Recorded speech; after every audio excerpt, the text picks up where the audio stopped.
Yeah. So, I grew up in the 80s, and Barbie in the 80s used to have really big breasts. So that was that, that's how we were imprinted. And then there was Baywatch and Pamela Anderson. And that was for us when we were like young girls, that was like the ideal body, the ideal female body. And I remember when I was around like 10 years old, taking the bus, a public bus to school.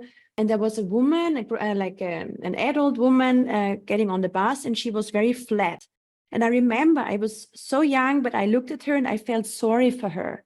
I really thought, oh my God, this poor woman, she's not very attractive. And after breastfeeding my first child, and I was in my early 20s, I had no boobs left, really, just skin, saggy skin.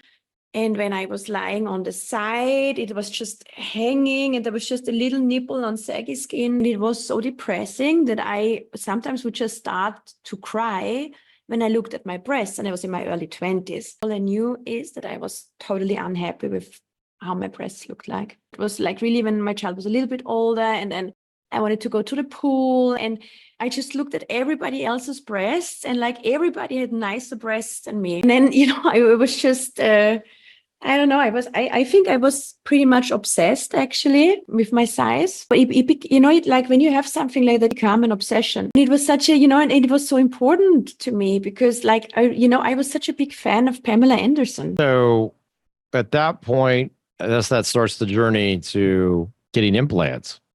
But then, like the obsession didn't go away. So it is like, this is a lot of it is, I don't want to say like just mental, but I was still obsessed because, I had a little bit bigger breasts. So at least I could buy a bra, I had a little bit of cleavage. So, but, I was still I still was not as pretty as Pamela Anderson, for example, as some other women, so.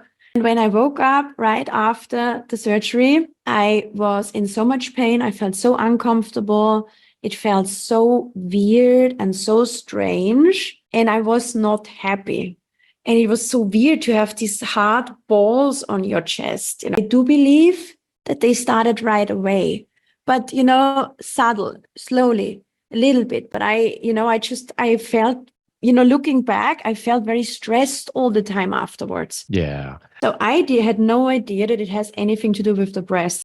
So what I had, was sleeping problems, heart racing. After that, I was, I felt like I never recovered.